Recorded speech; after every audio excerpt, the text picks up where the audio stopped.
मैं उस समय की बात बताने जा रहा हूं। किस समय की? भूमिका का लाइन हमारी। अब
गले में सजा ही लिए। समय कौन रहा? गुलामी की जंजीरों में भारत माता मेरी करार रही थी। जगह जगह से क्रांतिकारियों की टोली से आवाज बुलंद हो रही थी, नेताजी! यह जो झंडा टंगा हुआ है, इस धरती पर दो ही नेता हुए। एक नेता आजाद हिंद फौज के नेता सुभाष चंद्र बोस, और दूसरे नेता समाजवादी पार्टी के प्रणेता धरती पुत्र मुलायम सिंह यादव को लोग बड़े अदब से धरती पुत्र मुलायम सिंह यादव नेताजी कहा करते थे।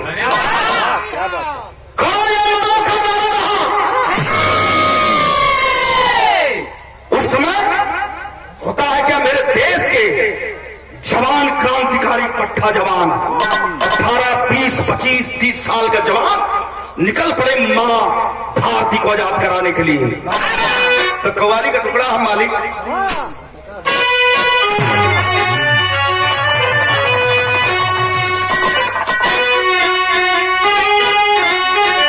बाबा बिना सुनोले भैया बाबू चचा हूं। कव्वाली आप लोग बहुत सुनेला, लेकिन ये कव्वाली चांद कादरी दिल्ली घराने से चांद कादरी साहब ने गाया। क्या गाया है? जवान कहता है ये धरती क्या है?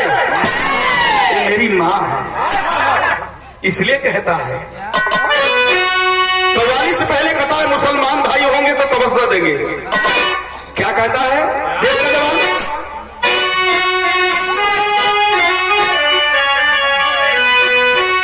ये धरती मां है मेरी, ये मां है मेरी, ये धरती मां है मेरी, ये अलग ऐलान लिख देना।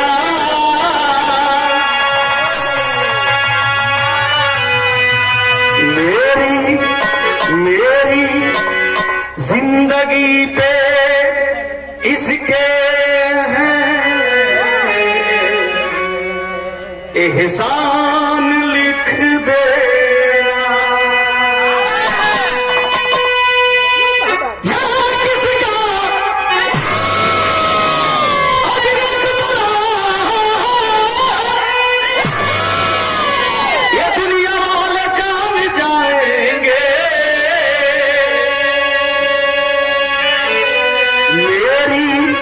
मेरी कब्र के पत्थर पे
से बिरहा की कहानी शुरुआत हो गई पंचो। एकदम शीशा नियर झलकी कहानी। हमार कोशिश रही बिरहा सुनल जाले, नाच देखल जाले, जरा कहानी बगावत करी। देखा दू तरह का स्वर्गीय रामदेव गुरु जी हम तो देखले ना रही पंचो। स्वर्गीय रामदेव गुरु जी स्वर्गीय बुल्लू गुरु का जब बिरहा होगा, स्वर्गीय बुल्लू गुरु तनी छुआ के गाँव है, स्वर्गीय रामदेव गुरु जी तनी उठा के गाँव तनी दोनों जाने का लहजा हो। कैसे स्वर्गीय बुल्लू गुरु जौहरी का है,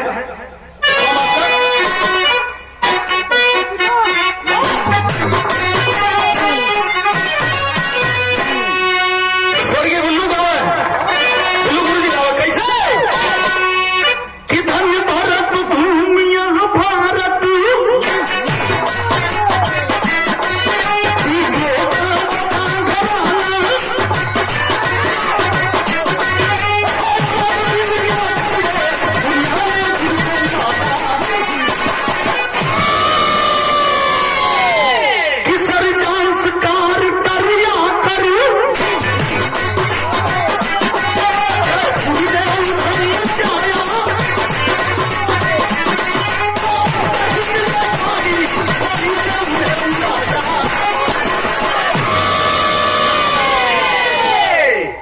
स्वर्गीय रामदेव गुरु जी वाली लगा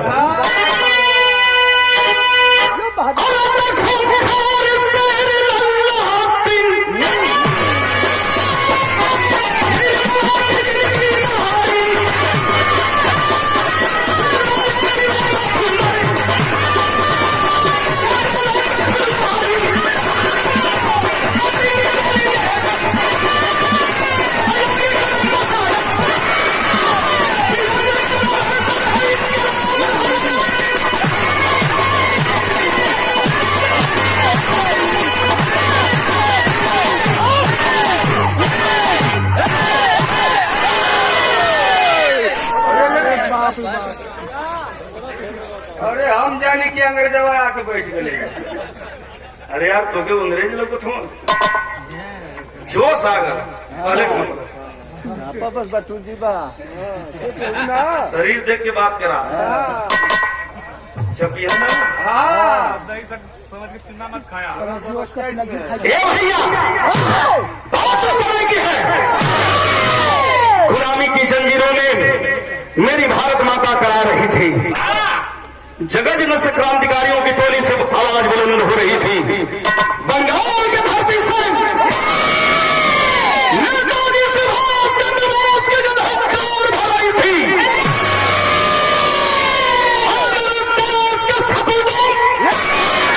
तुम मुझे खून दो मैं तुझे आजादी दिलाऊंगा। करो या मरो का नारा रहा। ऐसी परिस्थिति में लंदन की पार्लियामेंट से कौन आया? एक अंग्रेज कप्तान आया राजस्थान के जयपुर शहर में। बाबूजी नाम का रहा सर जॉन कार्टर। अच्छा तो सारन का नमो गजबा गजबा शुभम भाई भैया ओकर नाम सर जॉन कार्टर है। कौनो आए तो ओकर नाम रहा विलियम हॉल, कौनो का लॉर्ड माउंट बेकर रहल,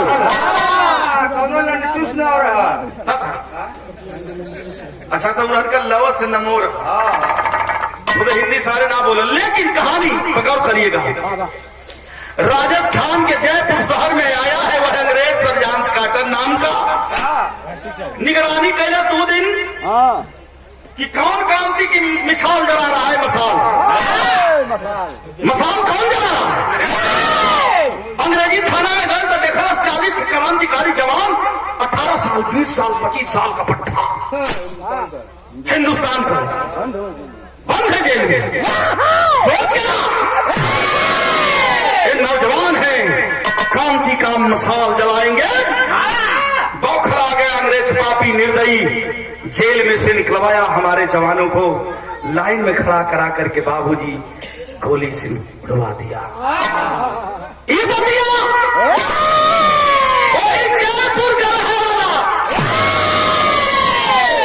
ये गरीब किसान मजदूर का मजदूर के कान में ये आवाज गई है कि हमार 40 भैया जवानन के पापी अंग्रेजवा मार देले बा। रोवा लगल खेतवा में काम करत रहा, किसानी के साथ साथ पहलवानी भी करता था। नाम कहा लल्ला सिंह चौधरी। कहीं कहीं हमारे बिरादरी के लोग चौधरी लिखल। राजस्थान जयपुर में हमारे बिरादरी के लोग बाबूजी जब ही खबरिया पहलवान लल्ला सिंह चौधरी के मिलल हो, अहिरे का बेटा कहलस की हाई देखा साला मेरा नमक खाने वाला गर्दन कट जाएगा लेकिन गर्दन छूटेगा नहीं। चल दिया है, अपने जवानों को इकट्ठा करता है। वह पट्टा पहलवान गरीब का बेटा 10 जवान के इकट्ठा कैलस, कहलस खून का बदला खून से लिया जाएगा। तब कैलस का भैया गीत लगल है कैसे,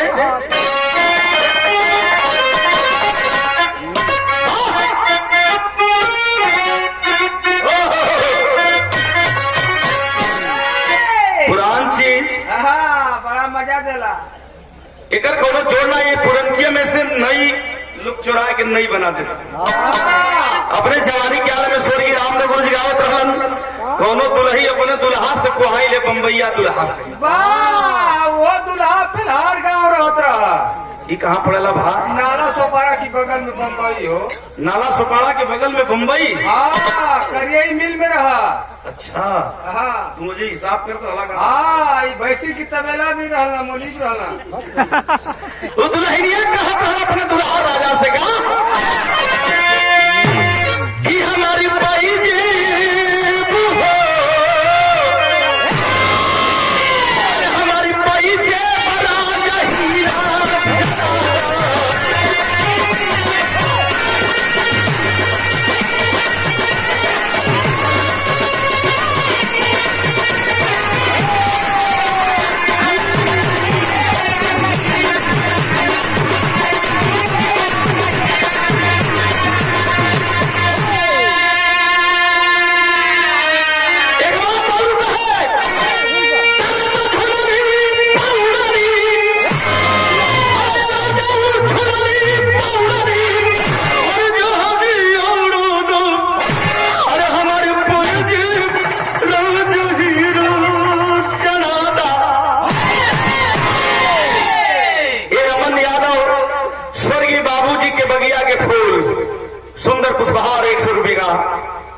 आशीर्वाद बाबू के सकल पंच के प्रणाम बाल। लेकिन क्रांति की मिसाल लेकर के वह क्रांतिकारी लल्ला सिंह चौधरी 10 जवानों को लेकर के जौने थनवा में से निकाल के 40 जवान भैया के मरले रहल, वो थनवा के घेरवा ले। जब घेरवा भैया हो तो कैलस का लल्ला सिंह चौधरी पहलवान, लल्ला सिंह चौधरी पहलवान कैलस का लगाई दी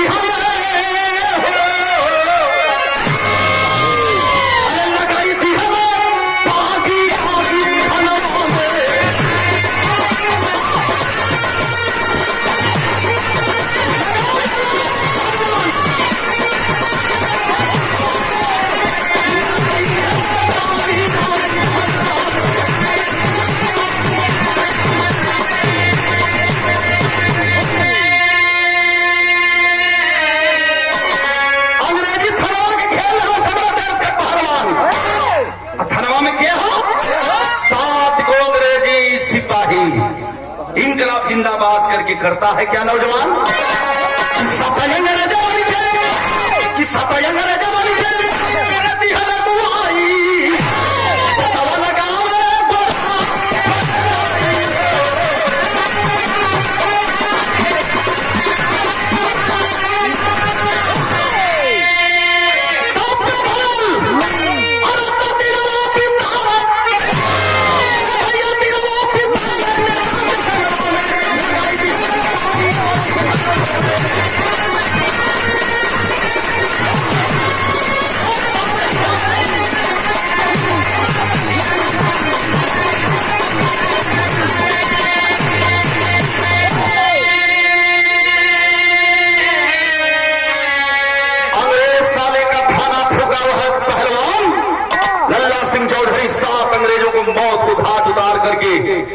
भागल तो घरे नहीं गए, गए तो गए कहा क्रांतिकारी जवान आजाद हिंद फौज के नेता सुभाष चंद्र बोस उसके शरण में गिर गया।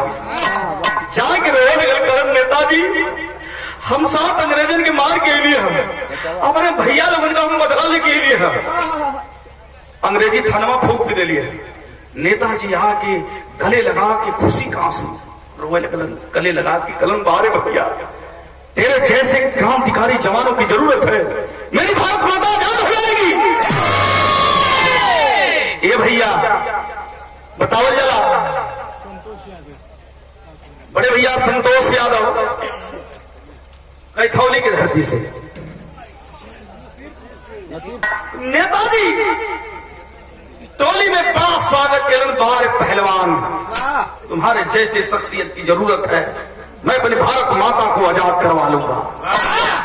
ये भैया ये हर का बात हर छोड़े, कहा जाता है जहां वफादार पैदा होता है वहां गद्दार भी पैदा होता है। सर जॉन कार्टर अंग्रेज कप्तान के पता चलल कि हमारे 7 जवानों को हत्या किया है, एक पहलवान है यादव का बेटा है, उसको जो जिंदा पकड़वाएगा 1000 मोहर उसको इनाम में दिया जाएगा।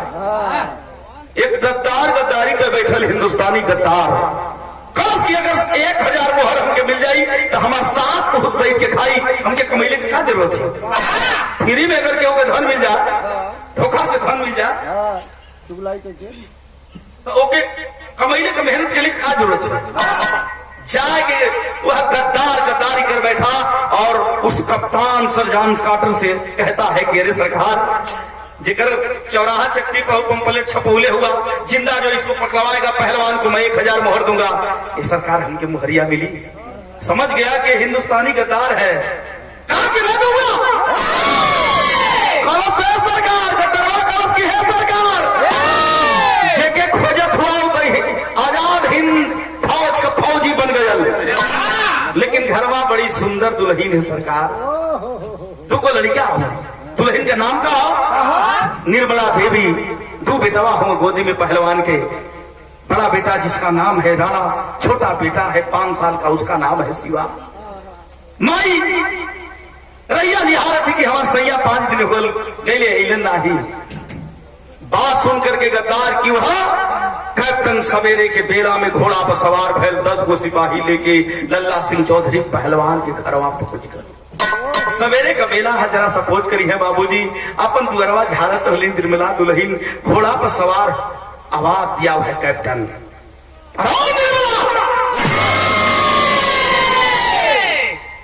बड़ा सी खुशी से घर को साफ सफाई कर रही है, तेरा पति का और है, मेरे साथ वालों को मारा है। खड़ी हो गई, शिष्टाचारी है, संस्कारी है, दुल्हन है। कल सरकार 5 दिनों कल मेरे सैया के गईले पता ना है कोनो घोड़ा पर से तमतमा के उतरल है, जाके कलाई पकड़ के खींचल चाला सा छक्का हमें इससे बात कर वरना कलश निर्मला दुल्हन के गांव में से बात कर मेरे जवाब चलो बात प्रेजेंट की साइलेंस ऑन द भुइया द गिजबी अरे बारिश के कोई कौन स्कूल में पढ़ ले बड़ा इंटर कॉलेज में पढ़ ले यार अंग्रेज का स्वाद बड़ी ताकत है इसमें। निर्मला कलश जवन पूछे कहोगा पूछ दूरे से कलश की ये बता सिपहियन के कलश की घेर लो यार इसको, अकेले पर हिम्मत ना पड़ से देखा वीरांगना अकेला पकड़वा के कहने का मतलब गिरफ्तार करवा के भैया घोड़ा से मरवावे लगल भैया दुल्हन के दोनों बचवन के बता तेरा पति कहाँ है, तेरा बाप कहाँ है, मैं भाई जब बख्श दूंगा बता दोगे तो। लेकिन हे धरती की शान तिरंगे की शान कौन अपना मिटाएगा।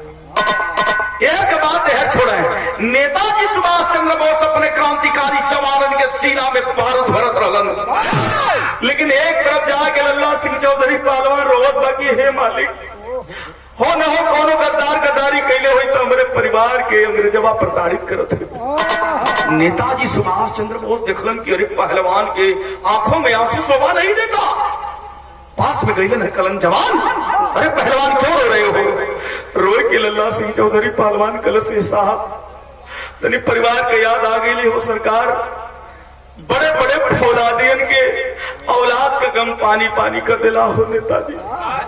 हमार बेटा हमार दुल्हन कैसे हुई यही बदे आंसू आगल है नेताजी। एक बार हम अपने परिवार से मिल जाए तो हमारे कलेजा के ठंडक हो गया। नेताजी कलन तेरे पर इनाम रखा है साला वह कमीना अंग्रेज 1000 मुहर का। अगर तू जाइबा तो पकड़ जीवा पहलवान पे मौत मार जीवा। तुम्हें भेष बदल के जाना होगा। तो गीत लगल है मालिक कैसे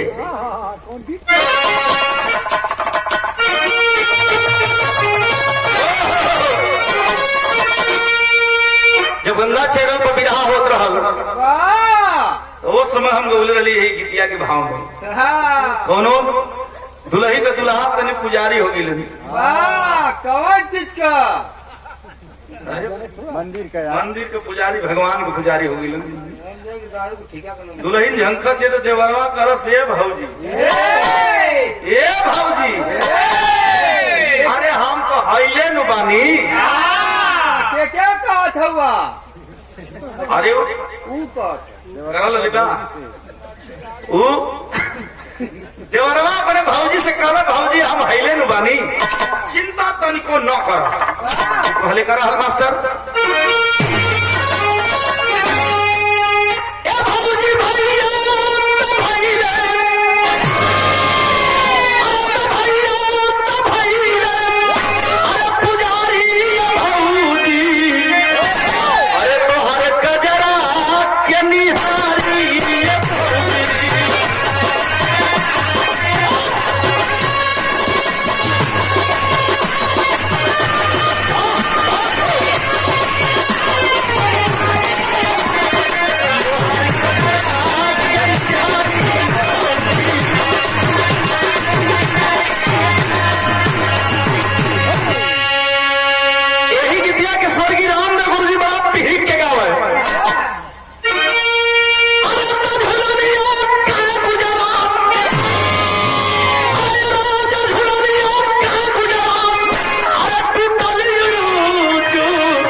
लेकिन भाव लल्ला सिंह चौधरी रोज एक से बात करो सर नेताजी से भैया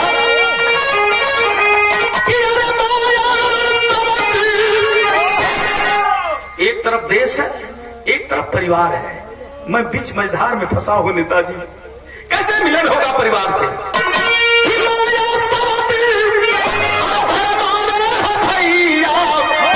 वही सुगनवन के याद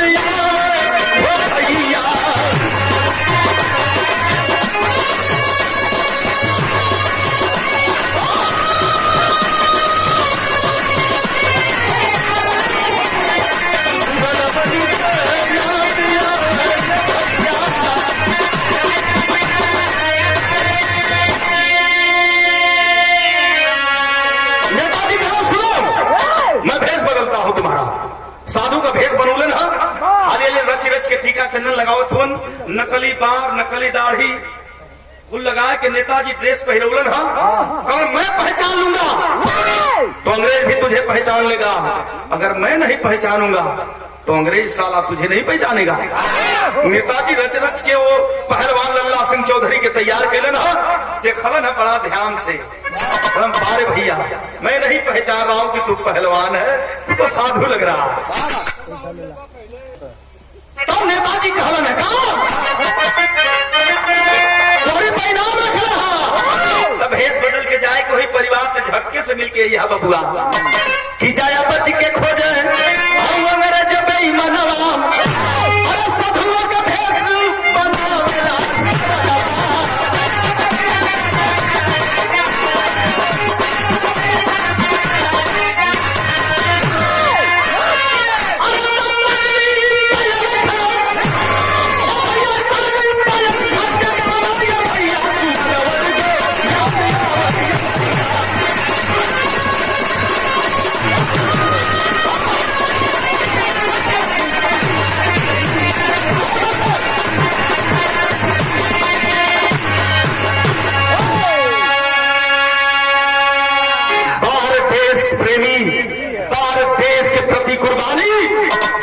करता हूं ऐसे शख्सियत को।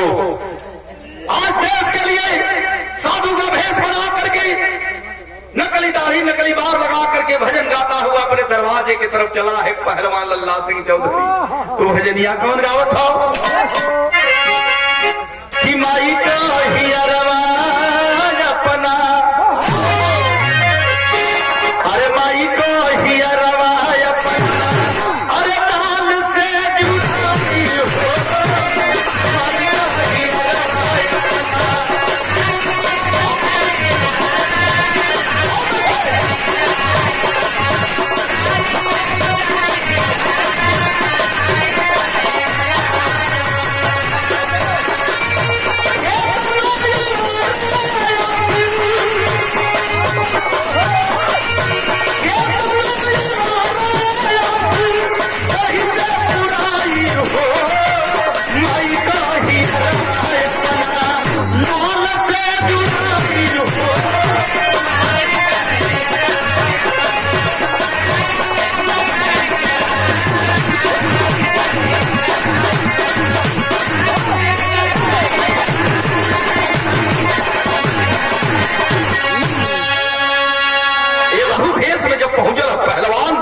देखा ना सन नजर उठा के तो दुल्हन घोड़ा से मारल गए, दोनों बचवा भी मारल गए। दुल्हन निर्मला घोड़ा के मार से बेहोश पड़ल ही हो भैया। नेताजी कहलन उपाय कर कि तनी तू चाचे को हरा लेला, थोड़ा टमाटर आलू है लेके तू अरवा पजैहा आटा सान के बबुआ, तू चाटे भौरी चोखा लगा के 5-6 दिन हो गई बा परिवार के खैले, पता ना पापी भोजन देत होई कि ना देत होई। यही बहाने परिवार से मिलन हो जाएगा और अपने बच्चों को भोजन भी करा दोगे।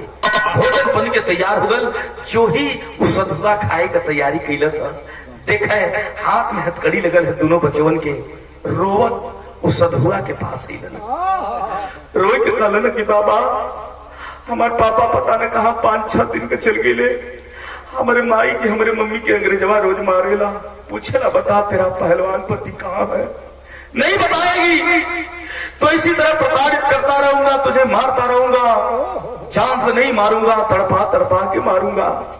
हमन से बेपी पूछला जो हाथ में कलम कापी होकर के चाहिए, वो हाथ में पापी हथकड़ी डाल दे सो बाबा, कलेजा फट गया।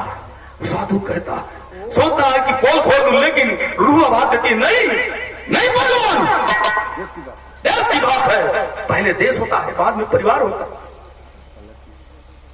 काला साधु रूपी व क्रांतिकारी कहा बेटा मैं रमता जोगी बहता पानी, तो जहां भी पापा हो ये जरूर ही है, लाहे भोजन खा।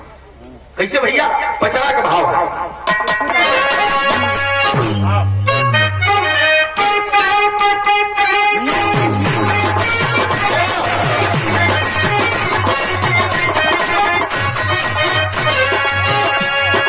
इससे बढ़िया भाव बनाई के भोजन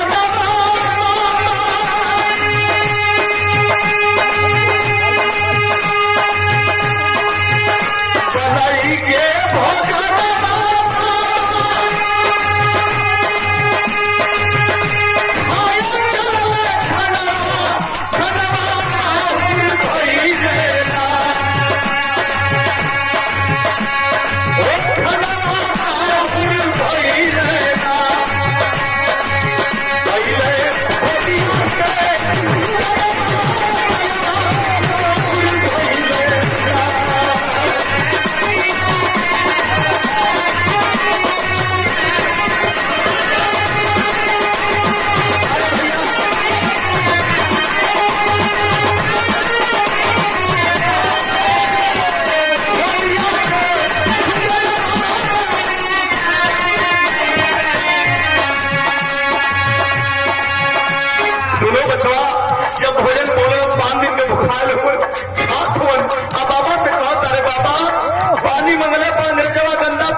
निगरानी करे बदे वह कप्तनवा सर जॉन कार्टर वह अंग्रेज आया है।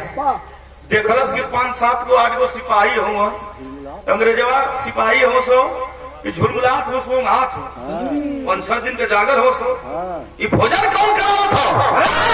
उतर गया घोड़े पर से हरी हरी चाय के खींच के तमाचा राणा सिवा दोनों बचवन के मरल सा जाय के माई की अचरा में वही बेहोश पड़ल निर्मला ही अचरा में दोनों बचवा लुका गेले। जगावत हो माई, मम्मी जागा हो, नसीब में भोजन रहल वो भोजन ना खाए पौली जा, पापी आगल माई जागा। वार्तालाप हो रही है इधर साधु में और अंग्रेज कप्तान में वार्तालाप हो रही है।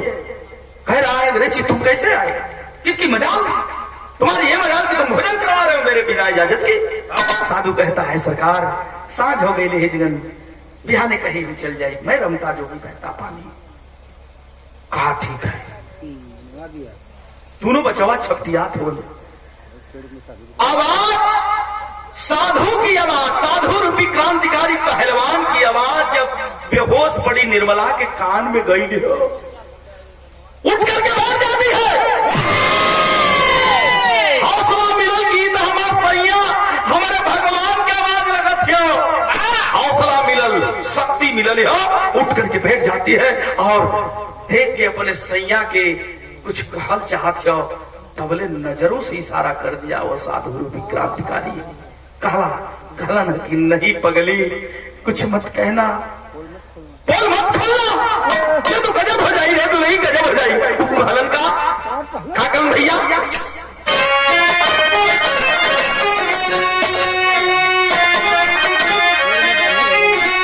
यह कहलन निर्मला से पहलवान का कि ये दुल्हन बचाई के माई के लजिया, अरे निर्मला बचाई के माई के लजिया, पानी के गले पानी आई।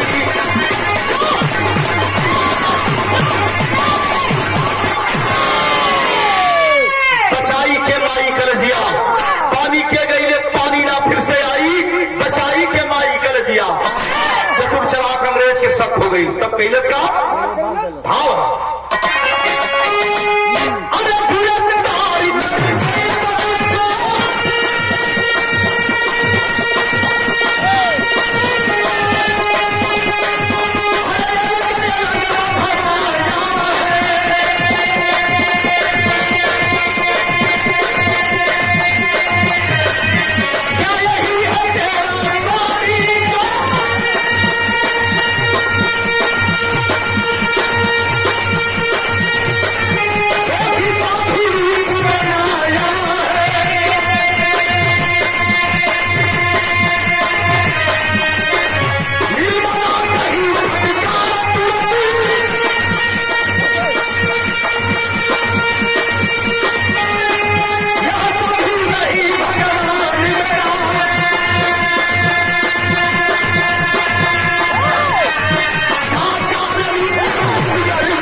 गंगा बहती है।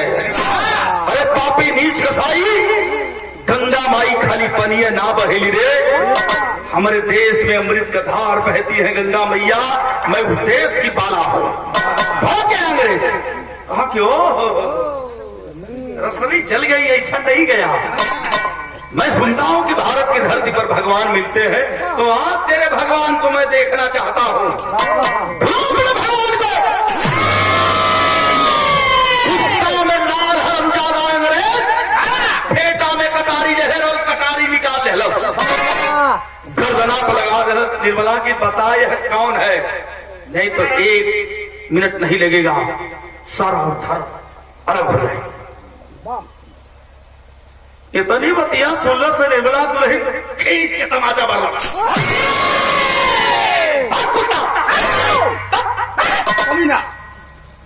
कभी ना कहीं का 100 गर्दन काट देगा साला, लेकिन मात्र भूमि की कसम, कसम गंगा मैया का, कसम धरती मैया का, पग पीछे ना हटी। उसका हाथ करीब डाल के मारे ले रोज कोड़ा से देखा, हिम्मत हारी है वीरेंद्रा, नहीं हारी है। मेरे सामने मेरा भगवान आया है, तू मेरा बाल बाका नहीं कर सकता है। तब तक अंग्रेज पापी तमतमा के गुस्सा में लाल कटार को सीने में ठोक दिया। निर्मला गिरी है धरती पर तो गिरी रह गई बाबू। दोनों राणा शिवा बेटवा जैसे मछली के जल से बाहर कर दे जाए पंचो, छपटिया ले वही तेरे दोनों राणा शिवा, दोनों बचवा छपटिया थो। और राणा बेटवा बड़का दौड़ के गाला कलश की है सरकार, हे सरकार आपके मार दी लेकिन हमारे भैया के छोड़ दी, माई के जगह था छोटका। तब अंग्रेज का हाथ, तुम अभी सपोले हो, अभी फन नहीं आया, जब फन हो जाई तो हरा के फन जाम जाई तो तुम भी डंक मारोगे। प्रमाण मिला बाबूजी, उसी कटारी से दोनों मासूम राणा शिवा का गर्दन अलग कर दिया, हत्या कर दिया। देखता रह गया साधु कि नेताजी सुभाष चंद्र बोस कहे पहले देश है बेटा, बाद में परिवार है। नेताजी के शक भइल, कुछ दाल में काला जरूर है। 2 घंटा खातिर गए, लेकिन 4 घंटा हो गए पहलवान आया नहीं। अपन टोली लेकर के नेताजी सुभाष चंद्र बोस आगे बढ़े हैं। फिर वह गदरवा पहुंचे लगा था कि अंग्रेजवा से जाके कैप्टनवा से कलश किए सरकार जल्दी भाग जा, सुभाष चंद्र बोस आ रहा है। पढ़े लिखे हमारे भैया बैठे हैं, दादा बैठे हैं, चाचा। अंग्रेज किससे डरते थे? नेताजी सुभाष चंद्र बोस से बहुत डरा करते थे। अंग्रेजवा के पता चल कि सुभाष चंद्र बोस आ रहा है, भाग गल, कटरिया उटरिया छोड़ के भाग गल। नेताजी गईलन अपन टोली लेके देखल 3-3 गुलास कलेजा फट गल, पेड़ में बांधा गया है वह साधु रूपी क्रांतिकारी, चेहरा एकदम लाल। नेताजी देखलन जाए कि हाली हाली पान हल सदुआ के छोड़ लो, लेके भगलन जंगल की ओर, जंगल की ओर भगलन। वही जंगलों में जाके नेता के सामने रोवा था, नेताजी हमारे सामने हमारे परिवार का हत्या कर दिलस पापी, हम कुछ ना कबूली। रोवा था नेताजी, तमतमा गए, तमतमा गए लगे।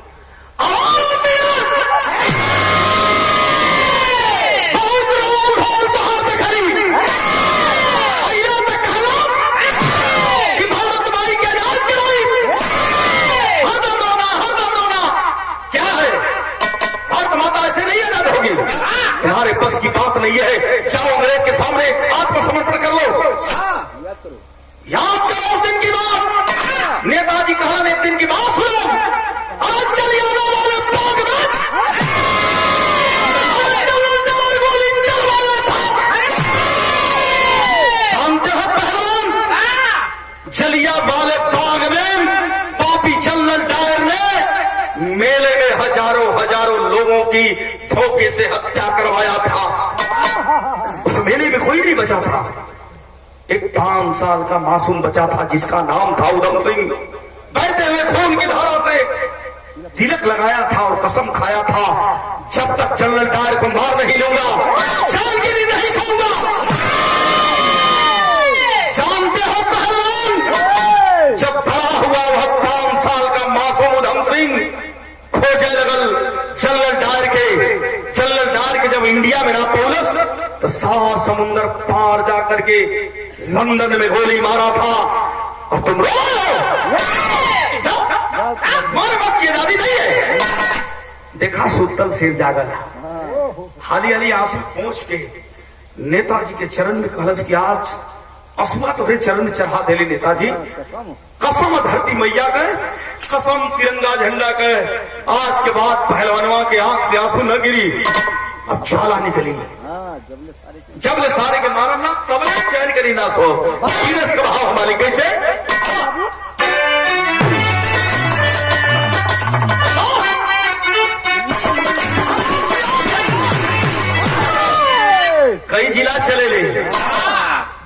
कई जिला से चले। कैसे भैया? अरे कपारी उम्र कमर लचकनिया, बढ़िया भीतर मुहरी के पनिया, बढ़िया झुलरिया,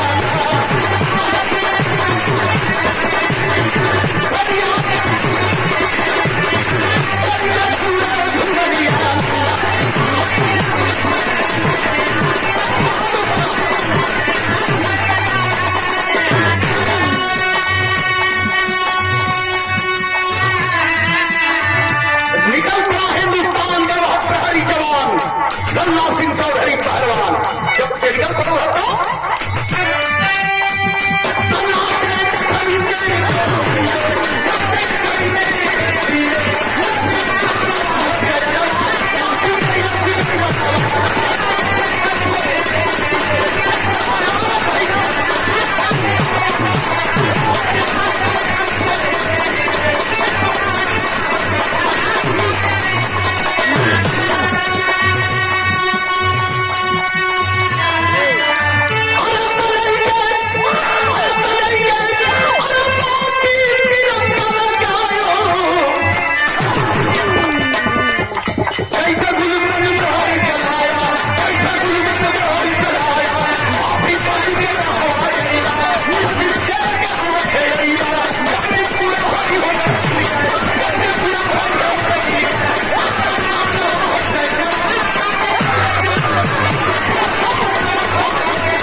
कि जबले सारे के मार ना ले, भारती मैया के सारे का शीश ना चढ़ा ले, तबले चैन कहीं ना सोई। ये खबरिया देखा जब चारों तरफ गूंजल है जंगल की आग की तरह कि पहलवान लल्ला सिंह चौधरी जाग गई बात। तो वह जो 1000 मुहरिया लेके गद्दारी कैले रहल पहुंच गया होकर बंगला पंगरे जवाब और विस्की का बोतल खोल के अरविंद भैया चुस्की लेता।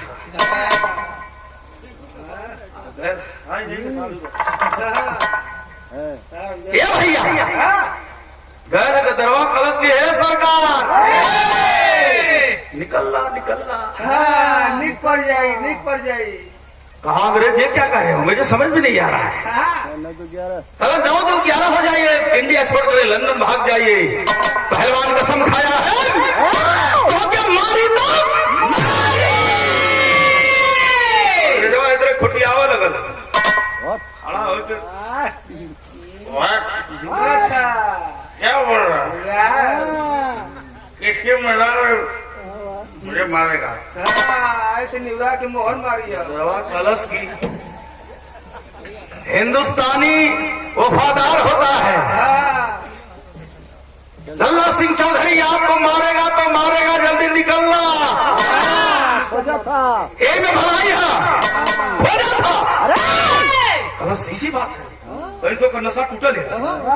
हाँ लगता है 7 जवानों को मारा है और थाना भी फंसा है, हमें भी मार देगा कोई, ठीक नहीं है उसका। हाली लेकर पैट निकलना, हाली अंग्रेजी में लिखा था, लंदन के पार्लियामेंट में भेज डाला, होकर छुट्टी कहले का मतलब मंजूर हो गई। इंडिया से लंदन भागा तो भाव के कैसे भैया?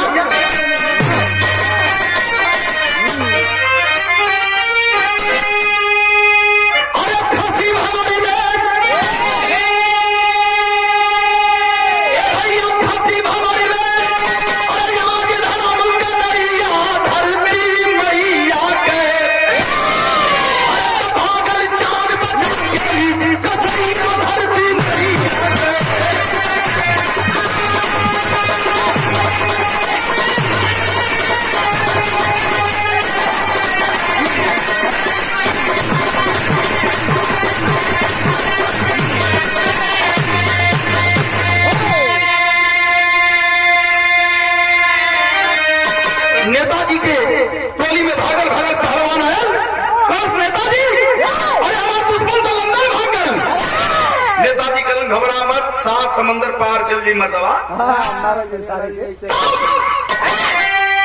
चांदी के मरमल अल्लाह सिंह, अरे हरा नाही रतिया है, 5 साल के बाद फिर से आइल बाबूज पतिया हो। अरे छपल खबर,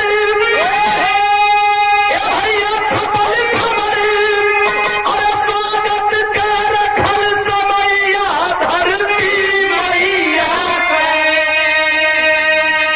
अरे तखर तखर जनाल अल्लाह सिंह, अरे दरवैया धरती मैया के। ये भैया कहले का मतलब लंदन अंग्रेजवा भागल सरजान से काटर तो ओकर ब्रिटिश सरकार बड़ा भव्य स्वागत कैलस कि जयपुर राजस्थान में सब हिंदुस्तानियों के कलेजा में खौफ पैदा करके आया है। तो पहले नंबर पर ये अंग्रेज है, इसकी नियुक्ति फिर इंडिया में होनी चाहिए। ये पंचो बिरहा सुने वाले भैया बाबू चचा हो, ये हमारे बिरहा का मेन कहानी फ्रंट लाइन है। आखिरकार कहले का मतलब होकर नियुक्ति ब्रिटिश सरकार फिर लंदन से कलकत्ता में कर दे। जब खबर क्रांतिकारियों के मिलल है तो नेताजी कहाँ रहलन उस समय? यही बनारस में रहलन और अपने क्रांतिकारी टोलियन के लेके गाजीपुर मऊ होते हुए बक्सर बिहार कलकत्ता की सरजमी पर पहुंचने का तैयारी कर लेना चलत मत। तो वही रहिया में नेताजी के सामने लल्ला सिंह चौधरी पहलवानवा उछल उछल के 1-1 लाख का बात कहत रहा। कैसे भैया?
कि चांद से बढ़ के आन की कीमत, कीमत समझ है पानीदार, ताल से चूकल बंदर झंखे, बात से चूकल मर्द गवार। यह बतिया कर नेताजी कलकत्ता पहुंच गए। कहा? जहां भव्य स्वागत और पापी अंग्रेजवा सरजाम काटन कर रखल गई बा। जे भैया गए हुए कलकत्ता धर्मतल्ला मैदान में गए हुई, मैदान देखले हुई, वही धर्मतल्ला मैदान में पापी का भव्य स्वागत रखल गई बा। हजारों हजारों का भीड़ बा की चली देखल जा कैसा अंग्रेजवा हास रहा। यही तरह माई के लेके भाषण देता नेताजी अपन टोली लेके धर्मतल्ला मैदान के समीप पहुंचल रहा। नेताजी सुभाष चंद्र बोस कौन बहुत भाषण देता साला। रुको जवानों, मैं साले को भी शूट करके आता हूँ, साले को गोली मार के सीने में। तब ले पहलवानवा सुल्लस है तनी बतिया नेताजी के चरनिया पर गिर के एक बात कहलस। कैसे भैया? हवा अलग भाग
नेताजी कहलन बारे भैया यही दिन का हमके इंतजार रहा।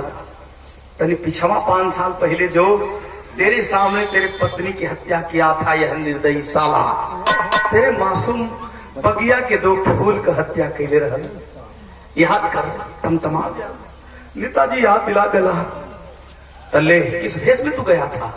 साधु के भेष में। तब हम साधु वाला कौन सिस्टम हम रखले बानी, और जिस कटारी से पापी तेरे पत्नी का और तेरे बच्चों का हत्या किया था वो कटारी भूल करके चला गया था। वो कटारी भी मत संभाल के कहूं।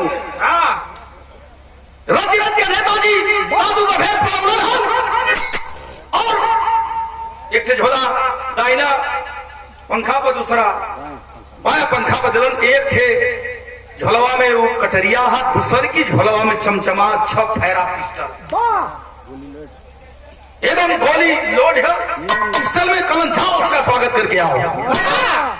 भैया चीरक लल्ला सिंह चौधरी पहलवान, देश का प्रहरी, भारत मां को याद कराने के लिए पहुंच गया उस मंच के सामने। इधर माइक लगल है। अंग्रेजवा काला से कि सुनो कलकत्ता वासियों, सुनो कलकत्ता वासियों, मैं वही कैप्टन हूँ। राजस्थान के जयपुर शहर में मेरे खिलाफ एक पत्ता नहीं हिलता था और तुम भी मेरे खिलाफ चलोगे। वैसा ही हस्त करूंगा जैसा कि मैं राजस्थान में किया था। तब तक आके दस्तक दे पड़ा वो साधु रूपी क्रांतिकारी। दस्तक दे पड़ा, कहता है सरकार मैं भी आपका स्वागत करने आया हूं, क्योंकि धर्मतल्ला मैदान के समीप से जा रहा था तो कुछ आवाज आई यहाँ स्वागत समारोह है। तो आपका सोचा कि मैं भी स्वागत करता चलो। बड़ा खुश हुआ, कल खुश हुआ बोगेम्बो। कहा आओ साड़ू, सारे के हिंदी ना बोले साधु ना कहते आओ साड़ू, आओ साड़ू, आओ मेरा स्वागत करो साड़ू। ये तो ना बतिया सुंदर वह देश का प्रहरी पहलवान तरह बगे छलाक के शेर की तरह मंच पर आके खड़ा हुआ। जय हिंद सर, प्रणाम करता है साधु आपको। हाँ अंग्रेजवा कल बार साड़ू, जैसे लोगों ने मेरा स्वागत किया तो मैं करता चल जल्दी कर, मेरे पास काम नहीं है, मुझे जाना है कहीं। तब साधु रूपी क्रांतिकारी बदले की भावना मुस्कुराते हुए बाया हाथ डल्ला झोला में धाम से निकल, धाम से लगा दे। हम ना वो जैसे लगौले रहा लगा के कहा साधु रूपी क्रांतिकारी साले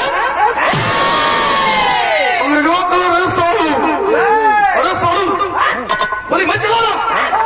अरे मैं तो समझा कि तू साधु है, तू क्रांतिकारी लगता है रे। बोली मैं चलाना। ये तने बतिया सुनता वो देश का पहलवान नकली बरवा नकली गढ़िया फेंक दे।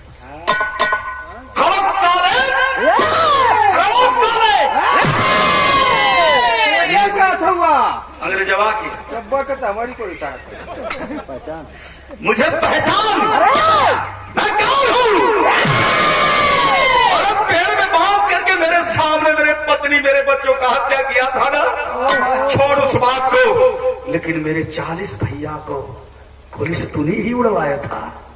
मेरी माँ बहन की इज्जत तू सरेआम बीच चौराहे पर लूटा करता था ना। आज तुझे मैं विदाई में मौत की सजा दूंगा। जितना सिपाही हो धर्मतल्ला मैदान में अंग्रेजी सिपाही काला सल्लल्ला सिंह चौधरी पहलवान पहले कहते धर्मतल्ला मैदान से उस पार सारी गने फेंक दी जाए। सिपाही वो पागल हो गया साधु, जल्दी फेंक दो। 1 मिनट ना लगल कुल गन धर्मतल्ला मैदान के वो पार फेंका गई। अफरा तफरी मचले, हजारों का भीड़ की गोली चल मंचवा पर। अगर जब गिरल हम गहलोर मुर्गा की तरह हिला था। 3 गोली लगले वही मंचवा पर मरला सब ठाए 3 गोली गिरल है वही मुर्गा की तरह हिला था।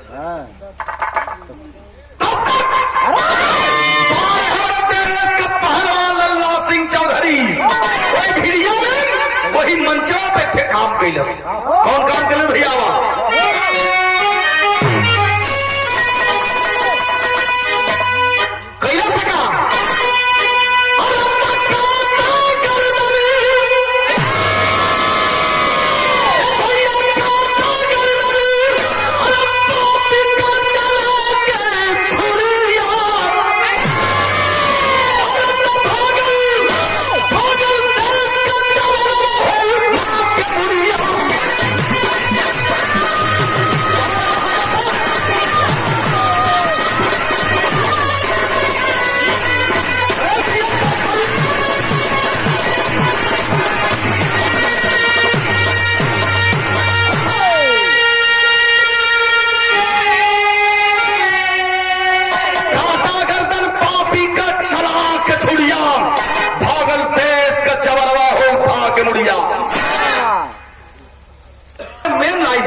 दस पहलवान मुड़िया काट के वो छोड़लस ना झोलवा में भर के जहाँ नेताजी सुभाष चंद्र बोस इंतजार करत हुआ हो पंचो वही जनन भागत था लेके तब है का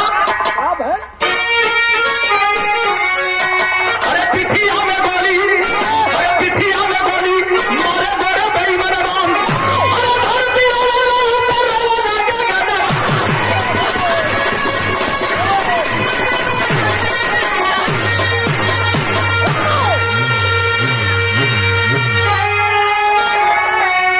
सिपहिया अंग्रेजी सिपहिया कुछ देखलन के आए हो बापा मनचवा पर तो साहब का शरीरिया मुड़िया साहब चटनी में कुछ बिगाड़ दिए हैं। ये भैया शरीर है लेकिन मुड़ी नहीं है। देखो ना कुल अंग्रेजवा की अरे वही भाग रहा है सारू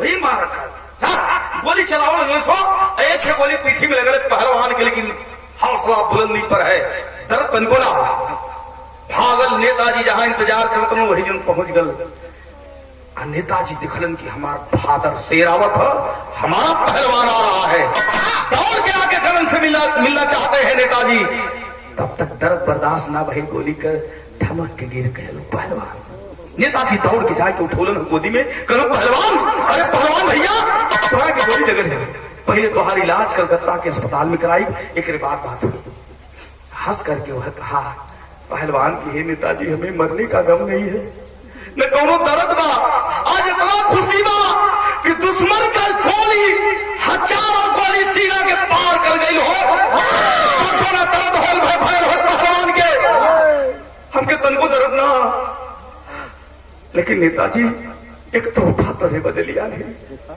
देखा हम परीक्षा में पास ही की फेल गया झोलवा में काटल मुड़िया अंग्रेजवा का थमा दिल टप टप खून छुआ था नेताजी नीचे गिरौलन झोला से दिखलन के बाप रे बाप अरे पहलवान अंग्रेज का मुड़ी मेरे चरण में ला करके डाल दिया तो मामूली नहीं है रे तू मेरे जिगर का टुकड़ा है तू मेरा भाई है तू परीक्षा में 100 नहीं 101% पास है और तुम्हारे जैसे वीर बबर की जरूरत है मेरी भारत माता आजाद होगी मुझे फाइनली विश्वास लेकिन कहा हंस करके वह नौजवान कि नेताजी एक वादा करिए कि भारत माता को आप आजाद कराओगे ना हमार इंतजार स्वर्ग में हमार दुल्हन हमार दोनों बेटवा इंतजार करते इंकलाब जिंदाबाद करते करते वह देश का पहलवान लल्ला सिंह चौधरी नेताजी के बाहों में हमेशा हमेशा के लिए सो गया नेताजी रोज कैसे भैया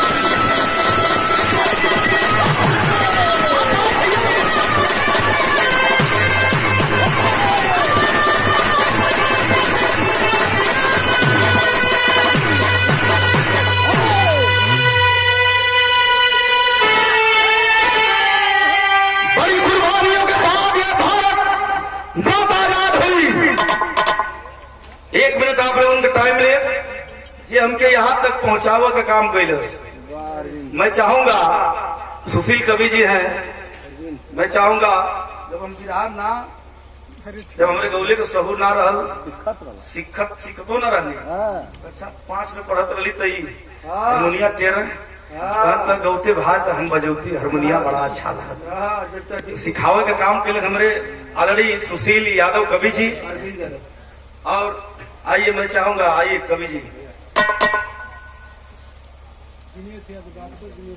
डॉक्टर दिनेश यादव भगवान के दूसरे रूप आपके द्वारा सुंदर पुष्पहार 100 रुपया सुशील यादव क्या है हमारे ये भांजे है पद में भांजे लेकिन गुरु है हाँ हमारे भांजे लेकिन हमारे गुरु हैं क्या बात जोरदार ताली हो जाए लाओ लाओ दान दक्षिणा ला अरे दान दक्षिणा ले ला गुरु जी अरे बहने ब्राह्मण हुआ गुरु हुआ पैसा है रोहिया मत था। और मैं चाहूंगा हमारे अरविंद भैया, क्या बात है, आवा बात आप भी आइए 1 मिनट और हर विद्वान के हो चिकने पात चला जगह धरा आइए। कवि के चैनल चला भैया। अरे वो तो सुशील यादव कवि जी के चैनल है सब, और हमारे हृदय के मित्र हैं और बड़े सुंदर फनकार हैं अरविंद यादव, जिनका कोई जवाब नहीं भैया। जरा जोरदार ताली हो जाए।